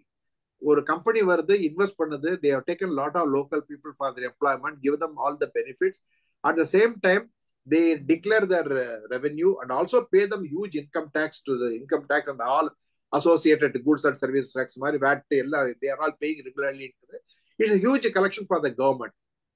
Totally பார்த்தோம்னா the amount that is coming from invested company versus the local பார்த்தோம்னா the invested company வந்து they pay huge, their substantial portion. அதனால வந்து government internal affairs of those that country also give them liberalization. அதாவது okay, you can bring quota கொடுத்துட்டு you can bring the people, expatriate people கொண்டாங்க, respective of the experts at the country கூட்டிட்டு வாங்க அப்படிம்பாங்க. So அது ஒரு point. இன்னொரு point என்ன சொல்ல நினைச்சேன், I forgot it. So that's all about it. Thanks. Thank you sir. அது மிடில் ஈஸ்ட்ல கொடுப்பாங்க yearly once vacation with airfare இடம். நம்ம இருந்தோம்னா மிடில் ஈஸ்ட் கண்ட்ரில அவங்களோட பாலிசியில வந்து ஒரு ஒன்ஸ் கொஞ்சம் டாப் போஸ்ட்ல இருக்கிறவங்களுக்கு எவ்ரி இயர் கொடுப்பாங்க. மற்றவங்களுக்கு எல்லாம் 2 years ஒன்ஸ். அன்ஸ்கில்டு லேபர்ஸ்க்குலாம் 2 years ஒன்ஸ் தான் கொடுப்பாங்க. இல்லை 4 years வந்து டிபெண்ட்ஸ் பண்ணுது. மேக்ஸிமம் எல்லாருக்குமே வந்து they are eligible for every year vacation வந்து 1 month லீவ் பிளஸ் இது ஏர்ஃபேர் கொடுத்துருவாங்க. அது இருக்கு மிடில் ஈஸ்ட்ல இருக்கு, மற்ற இடத்துல கிடையாது, மற்ற கண்ட்ரில கிடையாது. மகிழ்ச்சி. ரிஃபாய் பாய் ரிஃபாய் பாய் பேசுறீங்களா? Yes sir, yes sir. எல்லாம் நல்லா இருக்கீங்களா? எல்லாரும் நல்லா இருக்கும். ஏதோ நீங்க ரொம்ப வருஷம் கழிச்சு வர மாதிரி இருக்குது. எல்லாம் இப்ப முந்தானத்தான் வந்தேன் back to Abu Dhabi. But wife இன்னும் நல்லபடி போச்சா? எல்லாம் நல்லபடி போயிடுச்சு. நல்ல கிரௌடு, அதான் பயங்கர. இப்போ முக்கியமா வந்து சதீஷ் பாய்க்கு வந்து நான் சதீஷ் அண்ணனுக்கு ஃபோன் பண்ணேன். ஒரு மாஸ்டர் டிகிரிக்கு வேண்டி பண்ணும்போது ஒரு யூனிவர்சிட்டி பத்தி விசாரிக்கும் போது சில விளக்கங்கள் சொன்னாரு. ஆனா இவர் ஆரம்பிக்கும் போது இந்த புத்தகத்தினுடைய தூண்டுகோல ரிஃபாய் பாய்னு சொன்னாரு. நான் அப்போ ஆஃபீஸ்ல கனெக்ட் பண்ணி கேட்டுக்கிட்டு தான் இருந்தேன். அதுக்கப்புறம் கண்டினியூவா கேட்க முடியல. இந்த இமிகிரேஷன் சம்மந்தப்பட்ட அந்த புக்கினுடைய விழாவாரியா எல்லாரும் பின்னோட்டங்கள் நல்லா இருந்தது, எல்லாரும் நல்லா சொல்லியிருக்கிறாங்க. இப்போ நான் இருக்கிற சவுதியை விட்டுட்டு இப்போ நான் யூஏல இருக்கிறதுனால இங்கே என்ன செய்யறாங்கன்னு சொன்னா, நம்ம அந்த புதுசுலாம் கிடையாது. இப்போ சொல்றாங்க 10 வருஷத்துக்கு இந்த கோல்டன் விசான்னு கொடுக்குறாங்க. எனக்கெல்லாம் 2 வருஷத்துல ரினியூல் பண்ணா 10 வருஷத்துக்கு ஒருத்தரம் கொடுக்குறாங்க. அப்போ அந்த ஃப்ரண்ட் ஒர்க்கர்ஸ் சொல்றோம்ல, டாக்டர்ஸ், இன்ஜினியர்ஸ், ப்ரொஃபஷனலு, அதே மாதிரி நல்ல சீஃப் நர்சஸ் கூட இப்போ அந்த 10 வருஷம் நீங்கள் வந்து ஒரு கார்டு நீங்கள் கோல்டன் விசாவை ஆகிட்டேன்னு சொன்னால் நீங்கள் பெர் இயர் வந்து கொடுக்க வேண்டிய கட்டணம் கட்ட அவசியம் இல்லை. நீங்கள் ஹவுஸ் மேடு வச்சுக்கலாம், நீங்கள் உங்கள் ஃபாதர் மதர் இமிகிரேஷன் நிறைய பேர் கொண்டு வரலாம். நிறைய இதெல்லாம் இருக்குது, அதில் பயன்கள் நிறைய இருக்குது. இப்போ இவங்க சொன்ன மாதிரி இமிகிரேஷன் நம்ம வந்து இப்போ ஒரு சமயத்தில் என்னன்னு சொன்னால், முன்னாடிலாம் வந்து சேப் அடிப்பாங்க, பாஸ்போர்ட்டில் அரைவல் அண்ட் டிபார்ச்சர் சேப் அடிப்பாங்க.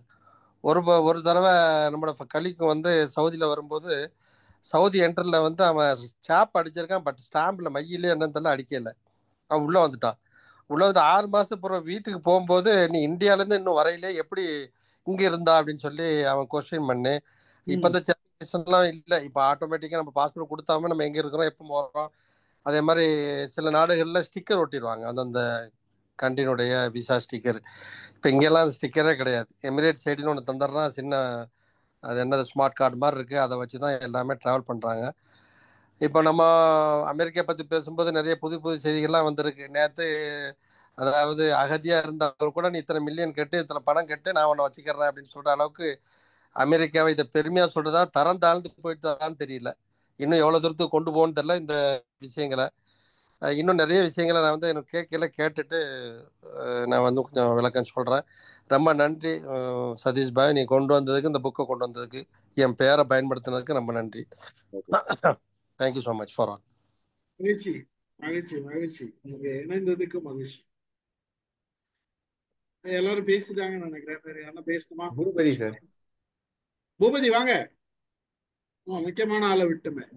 செகண்ட் ஹீரோ, ஃபர்ஸ்ட் ஹீரோ அவரும் ஆளை காணவரு விடாது. நான் கால் பண்ணி கேக்குறேன், இவ்வளவு நேரம் தான். இல்ல பூபதி டிஸ்கனெக்டட், அவர் இல்ல. இல்ல வருவார் வருவார், ஏதாச்சும் முக்கியமான வேலை வந்து. வரதுக்குள்ள நான் ஒரு வணக்கம் சொல்லிக்கிறேன். வாங்க வாங்க மேடம். வணக்கம் மேடம். வணக்கம், நல்லா இருக்கும். நீங்க எங்க இமிகிரேட் ஆயிட்டீங்க சார்? எனக்கு பதிலா எங்க வீட்டுக்காரர் பேசியிருப்பாரு எல்லாம். நீங்க எங்க இமிகிரேட் ஆயிட்டீங்கன்னு தான் நாங்க கேட்டோம். என்ன சார், ஓஎம்ஆர்ல இருந்து பாரதிய வித்யா பவன்ல இமிகிரேஷனா? ரெஃபாய் பாய் வணக்கம் சார். வணக்கம் வணக்கம். ஸ்ரீதர் சார் மாதிரி ஒரு அண்ணன் கிடைக்க போய் தான் உங்களுக்கு இவ்வளவு ஃப்ரீ போர்டா இருக்கீங்க. நான் வந்து இணையாட்டம் கூட அட்டகாசம்லாம் பார்த்துட்டு தான் இருக்கேன் குரூப்ல. அச்சோ அச்சோ, ரொம்ப நன்றி. நல்லதுங்க சார். நல்லா இருக்கீங்களா எல்லாரும்? எல்லாம் நல்லா இருக்கும் சார், உங்க துவா.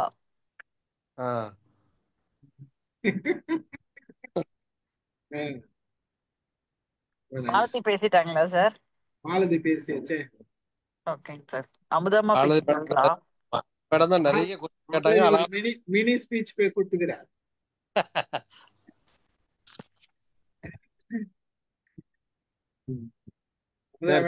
பூபதி இல்ல கெஸ்ட் வந்துட்டாங்களாம், அதனால அவங்க டிஸ்கனெக்ட் பண்ண வேண்டியதா போயிட்டு நீங்க பேசி முடிச்சுக்கலாம் அப்படின்னாங்க. சரி, நான் ஒரே ஒண்ணு மட்டும் கடைசி ஆட் பண்ணி முடிச்சுக்கிறேன் சார். ஸோ இமிகிரேஷன் பண்ணணும்னு நினைச்சு ஒரு நாட்டுக்கு போக ட்ரை பண்ணும்போது ஒரு முக்கியமான விஷயத்த எல்லாரும் மைண்ட்ல வச்சுக்கணும்.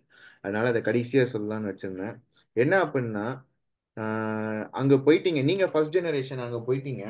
அப்ப அங்க போய் உங்களோட குழந்தைகளை பெற்று வளர்க்குறீங்கன்னு வச்சுக்கோங்க. அப்ப அந்த குழந்தை வந்து ஈவந்தோ நம்ம இந்திய நாடா இருந்தாலும் சரி, இந்திய பிரஜையா இருந்தாலும், அந்த குழந்தை இந்திய பிரஜையா இருந்தாலும் எந்த நாட்டுல வளருதோ அப்ப அங்க இருக்கிற குழந்தைகள், அங்க இருக்கிற ஒரு கலாச்சாரம் இதை பார்த்து வளரும் போது ஒரு 20 வருஷம் அங்க வந்துட்டாங்கன்னா நம்ம பாஸ்போர்ட் டாக்குமெண்ட் அவங்களை இந்தியன்னு சொல்லலாம், ஆனா அவங்க அந்த நாட்டு மக்கள் மாதிரி தான் வளர்ந்துருப்பாங்க.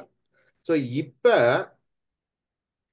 இந்த நிலைமையில உங்களுக்கு அவ்வளவுதான், ரெனிவல் இல்ல, கோட்டா இல்ல, இப்ப கிளம்புங்க அப்படின்னு நீங்க இந்திய நாட்டுக்கு வந்துட்டீங்கன்னா அந்த ஃபர்ஸ்ட் ஜெனரேஷன் ஓரளவுக்கு சமாளிச்சிடுவோம். ஆனா இந்த 20 வருஷம் அங்க இருந்த குழந்தை வந்து அந்த குழந்தை இந்த நம்ம ஹோம் கண்ட்ரியிலே they have to start assimilate. உங்களுக்கு அங்கீகாரம் கொடுத்த இடத்துல அசிமுலேட் பண்ற மாதிரி ஒரு சிச்சுவேஷன் வரும். ஸோ இதையும் நிறைய பேர் வந்து பாக்குறாங்க. ஸோ என்னுடைய சில நண்பர்கள்லாம் இருக்காங்க, அவங்க அமெரிக்கா போனாலும் ஃபேமிலி எங்கேயே விட்டுட்டாங்க, லீவுக்கு மட்டும் 2 மாசம் வாங்க நாங்க கூப்பிட்டு சுற்றுலா எல்லாம் பண்ணிட்டு திருப்பி அனுப்பிச்சிருவாங்க. ஏன்னா இந்த பிரச்சனையை அவங்க ஃபர்ஸ்டே முடிவு பண்ணுவாங்க, நான் இமிகிரண்ட் தான், நான் இமிகிரண்ட் ஆக போவதில்லை அப்படின்னு ஒரு முடிவோட வந்து தெளிவா பண்ணிடுவாங்க. அந்த ஆனா நிறைய பேர் மாட்டிக்குவாங்க. இப்ப எனக்குன்னா பாத்தீங்கன்னா இங்கதான் என் பொண்ணு வளர்ந்துட்டு வரா, என்ன ஆகும்னு தெரியாது, எப்படி அடாப்ட் பண்ணுவான், அதனால நான் ஸ்கூலிங் மட்டுமாவது முடிக்கிற வரையும் எப்படியாவது ஓட்டிடணும்னு பாக்குறேன், அவ்வளவுதான். ஸோ இது ஒரு முக்கியமான ஒரு தகவல் சொல்லணும்னு நினைச்சேன். நீங்க கூட சொன்னீங்க சார், லைக் மால்தி மேம் சொன்னாங்க அங்கிருந்து வரும்போது நமக்கு டாக்குமெண்டே தெரியல பாருங்க, அந்த இன்னொரு சர்டிபிகேட் வாங்கணும் அப்படின்ட்டு. ஸோ இது மாதிரி நிறைய ப்ராப்ளம்ஸ் அந்த இடத்துல மாட்டிக்க அது எதிர்பார்க்கல, அது கேட்பாங்கன்னு நாங்க எதிர்பார்க்கல. அதுக்கப்புறம் எங்க ஸ்கூல்ல கேட்டாங்கன்றதுக்காக அதை நாங்க கேட்டோம். எசென்ஷியலா தெரியல. இப்போ நீங்க சொன்ன மாதிரி இப்போ நம்ம நாராயணன் சார் பேரன் பாத்தீங்கன்னா யூஎஸ் சிட்டிசன், அம்மா அப்பா வந்து யூஎஸ் சிட்டிசன் கிடையாது, இந்தியன் சிட்டிசன் தான். அவன் அங்க போய் பிறந்ததுனால அவனுக்கு யூஎஸ் சிட்டிசன் ஆயிட்டான். ஆனா இங்க இருந்து இவங்க ரினியூ பண்ணிட்டு தான் இருக்கிறாங்க சிட்டிசன்ஷிப்ப. அதுக்கு என்ன நடக்குமோ, இந்த மாதிரி எல்லாம் இருக்குது, அதெல்லாம் எப்படி நடக்குமோ தெரியல. இப்ப ட்ரம்ப் அதுக்கெல்லாம் என்ன இது பண்ணுவாருன்னு தெரியல, இல்ல அதிகமா சார்ஜ் பண்ணுவாருன்னு தெரியல அடுத்த ரினியூவல் போறப்ப. அதெல்லாம் இருக்கு, நிறைய விஷயங்கள் இருக்குது. சொல்லுங்க சார், ஸ்ரீதர் சார். இந்த மைக்ரேஷன் சர்டிபிகேட்ங்கிறது வந்து is not new. It is there for last 50 years. இப்போ நீங்க யூனிவர்சிட்டி ஆஃப் மெட்ராஸ்ல படிச்சுட்டு மற்ற யூனிவர்சிட்டிக்கு நீங்க போகணும்னா you have to have a migration certificate. அது யூனிவர்சிட்டியே கொடுப்பாங்க. சப்போஸ் நீங்க கிராஜுவேட் முடிச்சிட்டீங்க, உங்க யூனிவர்சிட்டியில போய் இப்போ போஸ்ட் கிராஜுவேட் பண்ண போறீங்கிறப்ப என்ன ஆகுதுன்னா யூனிவர்சிட்டி வந்து உங்களுடைய டிகிரி சர்டிஃபிகேட்டோட they will automatically give you migration certificate. அதே அது தமிழ்நாட்டுல வந்து is there for last 40-50 years இருக்கு. அதுக்கு முதலே இருக்கும்னு நினைக்கிறேன், எனக்கு தெரிஞ்சது இருக்குது. அதே மாதிரி எந்தெந்த ஸ்கூல் வெளிநாட்டுல படிச்சீங்கனாலுமே அந்த ஸ்கூல் வந்து they are required to give migration certificate. ஏன்னா நீங்க அங்க படிச்சுட்டு வந்து ஹையர் ஸ்டடீஸ்க்கு இன்னொரு இடத்துக்கு போறீங்க, அப்ப வந்து they have to say migration certificate கொடுக்கணும். It's a compulsory. கொடுக்காதுன்னா அந்த ஸ்கூலுடைய மிஸ்டேக் தான். நீங்க கேட்கறீங்களோ கேட்காது அது வேற விஷயம். It's a mandatory for the school to give you migration certificate once you leave the school or complete the course. இது எல்லா நாட்டிலையும் உண்டாத தான் இது. பட் உங்களுக்கு எப்படி விட்டுட்டாங்கன்னு தெரியல. அப்படின்னா they are not following it properly. ஒண்ணு நமக்கும் அது நாலேஜ் இல்லாதனால விட்டுட்டு வந்தோம். அதுதான் இருக்கு சார். அப்படியே ஓரிரு வார்த்தைகள், உங்க பசங்க எப்படி அடாப்ட் ஆனாங்க சார் துபாயில இருந்து இங்க? ஒன்றும் பெரிய விஷயம் கிடையாது. ஏன்னா மற்ற கண்ட்ரி மேல அங்க எல்லாமே இந்தியன்ஸ் தானே, மோஸ்ட்லி இந்தியன்ஸ் இருந்தோம். நல்லா அங்க இந்தியன் ஸ்கூல்ல தான் படிச்சாங்க. படிச்சது வந்து இந்தியன் ஸ்கூல். அவங்களோட இது கிடையாது. சவுதியில பொறுத்த வரைக்கும் அவங்க ஸ்கூல் கிடையாது, இந்தியன் ஸ்கூல் தான். ஒரே ஒரு விஷயம் தான், அவங்க வந்து சென்ட்ரல் சிலபஸ். இங்க ஸ்டேட் போர்ட் படிச்சாங்க, அங்க போய் சென்ட்ரல் படிச்சாங்க. அங்க ஹிந்தி படிச்சாகணும் கம்பல்சரி, வேற வழி கிடையாது. அதுல கொஞ்சம் கஷ்டப்பட்டாங்க. ஆனா மாலதிக்கு கொஞ்சம் அப்படி இப்படி ஹிந்தி எழுத படிக்க தெரியுன்றதுனால கொஞ்சம் அவங்கள வச்சு சமாளிச்சாங்க. மார்ட்டின் வந்து மறுபடியும் இங்க வந்து அதே இதுல சேரும் போது அவனுக்கு கொஞ்சம் ஸ்ட்ரகிள் ஆனா, அதுக்கப்புறம் சமாளிச்சிட்டான். அது ஒன்றும் பிரச்சனை இல்லை. சாலிஸ் வந்து பெரிய வந்து கொஞ்சம் பிரெஞ்சு படிச்சான். பிரெஞ்சு படிச்சதுனால இங்க வந்து சமாளிச்சிட்டான். இதுதான் போச்சு. நல்ல ஒரு நிகழ்ச்சி. நிறைய செய்திகள் பேசியிருக்கோம். நம்ம வந்து சாதாரண ஒரு இமிகிரேஷன் ஆரம்பிச்சு எவ்வளவு செய்திகள் பேசியிருக்கோம். ஒவ்வொருத்தருக்கிட்டையும் ஒவ்வொரு அனுபவங்கள். இப்ப ஸ்ரீதர் சார் நிறைய ஷேர் பண்ணாரு. ஒவ்வொருத்தரும் ஒவ்வொரு அனுபவம். உண்மையாவே இது வந்து ஒரு தெரிஞ்சிக்க வேண்டிய சப்ஜெக்ட் தான். இமிகிரேஷன்ன்றது ஒரு பக்கம். இன்னைக்கு இருக்கிற சூழ்நிலை, ஒவ்வொருத்தரோட ஸ்டேட்டஸ், இதெல்லாம் வந்து கண்ட்ரியோட ஸ்டேட்டஸ் எப்படி மாறப்போகுது, என்ன பொலிட்டிக்கல் சேஞ்சஸ் வந்து இதெல்லாம் எப்படியெல்லாம் மாற்ற போகுதுன்றது ஒரு கேள்விக்குறியா தான் இருக்குது. என்னதான் நம்ம பிராக்டிக்கலா சில விஷயங்கள் இருந்தாலும் பொலிட்டிக்கல் சேஞ்சஸ்ல வந்து அவங்கவுங்களுக்கு ஒரு தனி பாலிசி வச்சுட்டு அதை கொஞ்சம் இது பண்ற மாதிரிலாம் இருக்குது இன்னைக்கு சிச்சுவேஷன். சொல்லுங்களா சதீஷ்? சார், நான் கடைசியா ஒரு முக்கியமான ஒரு கேள்வி நாமளே கேட்டுக்கலாம். நான் ஆன்டி இமிகிரண்டா ப்ரோ இமிகிரண்டா அப்படின்னு நீங்க தெரிஞ்சுக்கணும் அப்படின்னா இந்த கேள்வியை கேட்டுக்கோங்க. யாரும் பதில் சொல்ல தேவையில்ல. இப்போ உங்க வீடு காலியா இருக்கு, நீங்க யாரா இருந்தாலும் வாங்கப்பா, உங்களுக்கு கிரிமினல் பேக்ரவுண்ட் இல்லை, வீடு தரேன் அப்படின்னா ப்ரோ இமிகிரண்ட். ஆனா அங்க ஏதாவது ஒரு கண்டிஷன் நீங்க வச்சீங்கனாலும் you are more align towards anti immigrant.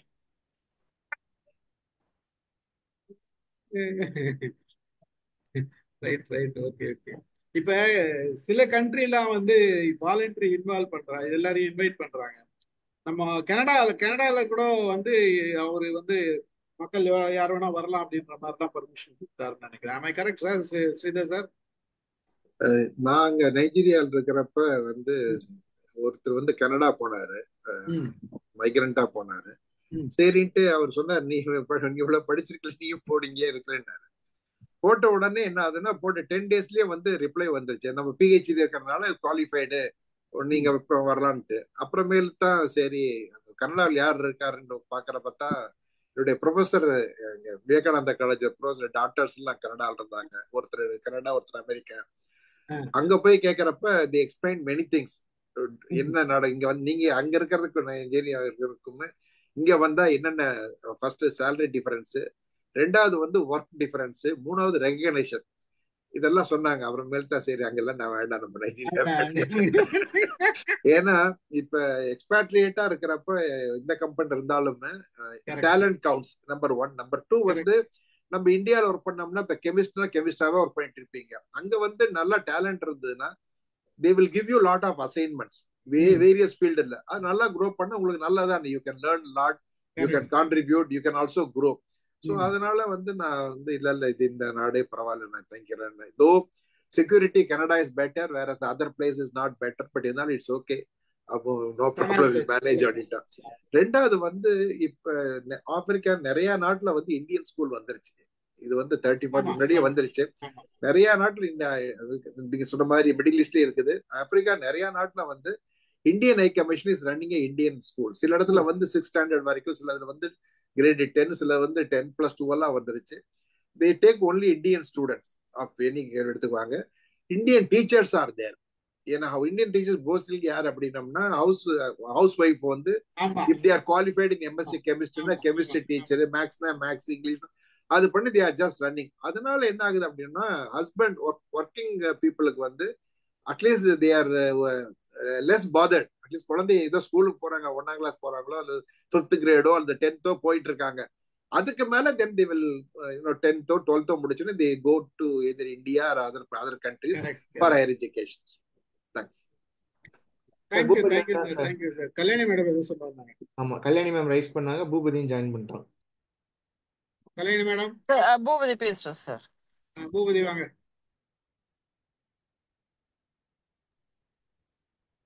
Good evening sir. Good evening. நான் ஒரு பாயிண்ட், ஒரு பெர்ஸ்பெக்டிவ் தான் ஆட் பண்ணணும்னு நினைச்சேன். என்னன்னா, இப்போ ஒரு நாட்டுல இருந்து நிறைய பேர் வந்து சிட்டிசன்ஷிப்பை கிவ் அப் பண்றாங்க, இல்லைன்னா வந்து இந்த ஏதோ ஒரு காரணத்துக்காக மற்ற கண்ட்ரிக்கு போறாங்க அப்படின்னா, any country must be having a data. இப்போ சிட்டிசன்ஷிப் எவ்வளோ பேர் வந்து கிவ் அப் பண்ணியிருக்காங்க அப்படின்னு ஒரு கவர்மெண்ட்டுக்கு கண்டிப்பா ஒரு டேட்டா இருக்கும். ஸோ அந்த டேட்டாவே வந்து என்னன்னா, அது என்ன கேப், எதனால வந்து ஒரு ஸ்டேட்ல இருந்து ஒரு ஸ்டேட்டுக்கு வந்து கிளம்புறாங்க, எதுக்காக ஒரு கண்ட்ரில இருந்து ஒரு கண்ட்ரிக்கு கிளம்புறாங்க. ஸோ எதுவாக வேணா இருக்கலாம். அவங்கள வந்து குவாலிட்டி ஆஃப் லைஃபா இருக்கலாம், பெட்டர் ஜாபா இருக்கலாம், பெட்டர் எஜுகேஷனா இருக்கலாம், செக்யூரிட்டி கன்சர்னா இருக்கலாம். ஸோ அப்போ அதெல்லாமே வந்து ஒரு நேஷன், ஒரு ஒரு ஒரு லீடர்ஷிப் ஆர் ஒரு பியூரோக்ரஸி என்ன பண்ணணும், அதெல்லாம் வந்து ஸ்டடி பண்ணி அப்போ அந்த கண்ட்ரில என்னதான் பாசிட்டிவ்ஸ் இருக்கு, ஸோ அதை எப்படி நம்ம வந்து இன்னொரு நம்ம கண்ட்ரில வந்து எப்படி இம்ப்ளிமெண்ட் பண்ண முடியும், ஸோ அப்படின்றது எல்லாமே வந்து it's a queue for.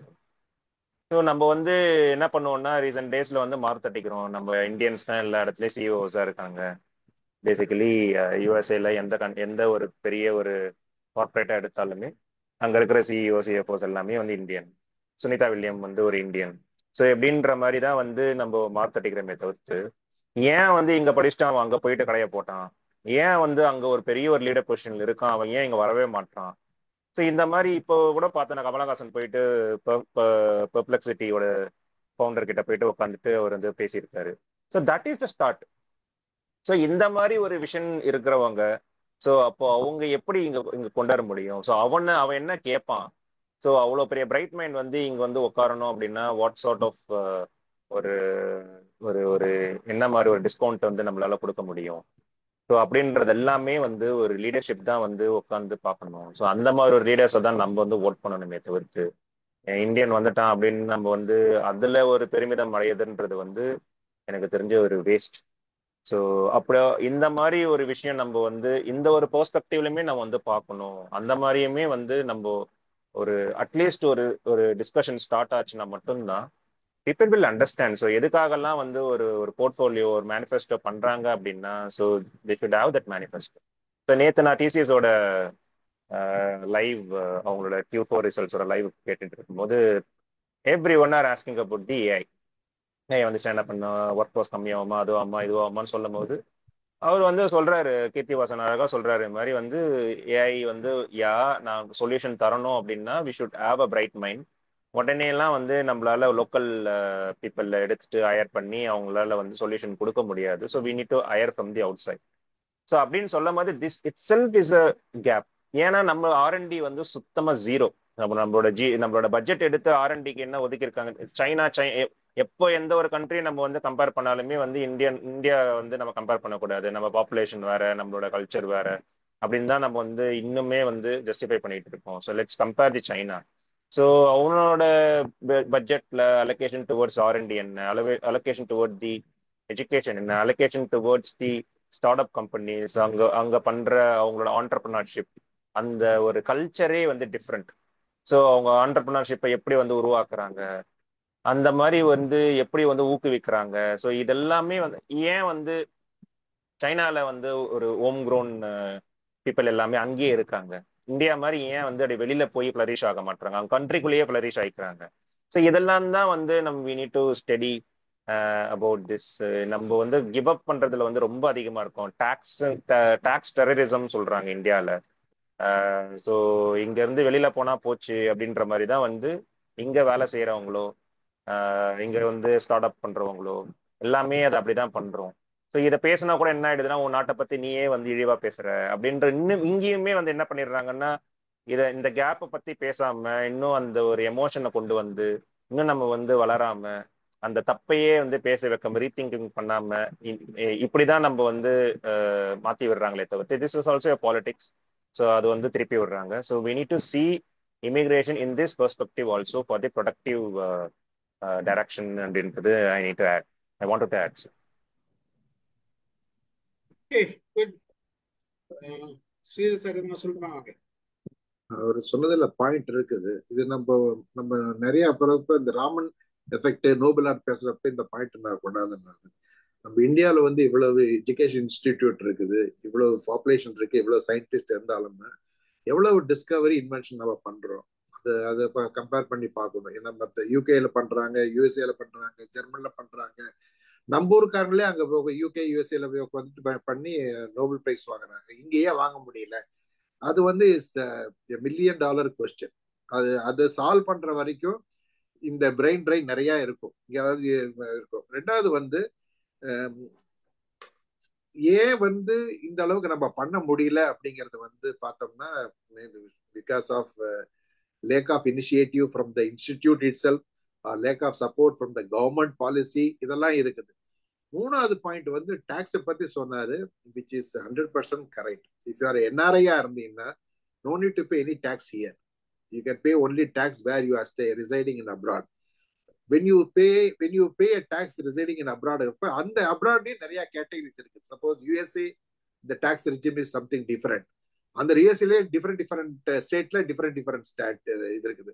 But if you go to other countries போறப்ப என்ன ஆகுதுன்னா tax is there but it's you can moderately it's okay. If you go to complete Africa போனோம்னா still tax is less. அப்ப என்ன ஆகுது அப்படின்னா you are saving versus tax what you paid, there is no comparison. The tax will be very very less. அதே சமயம் வந்து when you come here, either you migrate to India, then your tax burden will be more, or when you put up an industry or something, naturally the tax burden will be more. அது இருக்குது. So when you have more amount of taxes everything, then people tend to go away. அங்க 6 months இருந்தானா yearly வந்து 6 monthsல 1 year-க்கு 1 day-க்கு மேல இருந்தானா you become NRI. சில பேர் நிறைய போயிட்டே வந்துகிட்டு இருப்பாங்க. போவாங்க 6 மாசம் இருந்துட்டு 6 மாசமோ 7 மாசம் இருந்தோம்னா என்ஆர்ஐ, திரும்பி இங்க வந்துட்டு ஒரு 5 months இருப்பாங்க, திரும்பி போவாங்க. ஸோ அதெல்லாம் இருக்குது. இது பேசிக்கலி இது யார் பார்க்கணும் அப்படின்னா government also should consider this aspect. Government also should yield more margin to more budget to the R&D. they should encourage all R&D departments, all institutions who are doing R&D, அவங்க நல்லா motivate பண்ணணும். So இதெல்லாம் முக்கியமானது. Of course motivate பண்றதுக்கு work பண்றவங்க மோட்டிவேஷனா இருக்காங்களா, department head மோட்டிவேஷனா இருக்காங்களா? So there are lots of effort but எங்கேயாவது ஸ்டார்ட் பண்ணணும். அது ஸ்டார்ட் பண்ணாங்கன்னா definitely we should be in a better place. ஏன்னா we have a mindset இருக்குது. இந்த மைண்ட் செட் வச்சு தான் வெளிநாட்டுல போய் நீங்க சொன்ன மாதிரி ஏகப்பட்ட சிஓ இருக்காங்க, வெளியில ஸ்பேஸுக்கு போறாங்க, நாசாவில பாதி பேர் இந்தியன் அப்படிங்கிறாங்க. ஸோ அது ஏன் we cannot do it here? Because of there is something, some lacuna is there. அது வந்து everybody knows, even government also knows, but whether they can able to satisfy இல்லையாங்கிறது வந்து we don't know. Thank you very much. இந்த issue வந்து நம்ம ஏற்கனவே ஒரு மீட்டிங்ல கூட டிஸ்கஸ் பண்ணோம். அதாவது R&D problem, research and development வந்து நமக்கு வந்து இங்க வந்து நீங்க சொன்ன மாதிரி பொலிட்டிக்கல் இஷ்யூஸ் இருக்கு. பொலிட்டிக்கல் இன்ஸ்டிடியூஷன், எந்த இன்ஸ்டிடியூஷன் பெருசா R&D எந்த இதுவும் வச்சில்ல. பட் ஈவன் எஜுகேஷன் இன்ஸ்டிடியூஷன்ஸ்ல கூட எந்த அளவுக்கு R&D இருக்குதுன்னு பார்த்தோம்னா ரொம்ப கம்மியா இருக்கும். எலிஜிபிலிட்டி வந்து இப்போ டெல்லியில அவங்க சில இதெல்லாம் கொடுக்குறாங்கன்னா இங்க இருக்கிற ஸ்காலர்ஷிப் எல்லாம் கொடுக்கறதுல நிறைய சேஞ்சஸ் இருக்கு. பொலிட்டிக்கல் இன்வால்மெண்ட் அதிகமா இருக்குது, அதெல்லாம் நிறைய இருக்குது. நல்ல ஒரு இது சப்ஜெக்ட் எடுத்தீங்க, அந்த சப்ஜெக்ட்ல நிறைய டிஸ்கஷன் போச்சு. கொஞ்சம் அப்படியே அங்கங்கே டைவர்ட் ஆனோம், திருப்பி நம்ம உள்ளார வந்துருக்கோம். மகிழ்ச்சி. கலந்து கொண்ட அனைவருக்கும் நன்றி, உங்களுக்கும் நன்றி, ஸ்ரீதர் சாருக்கும் நன்றி கூறி நிகழ்ச்சியை நிறைவு செய்கிறேன். மகிழ்ச்சி. தேங்க்ஸ். Thank you Amita madam.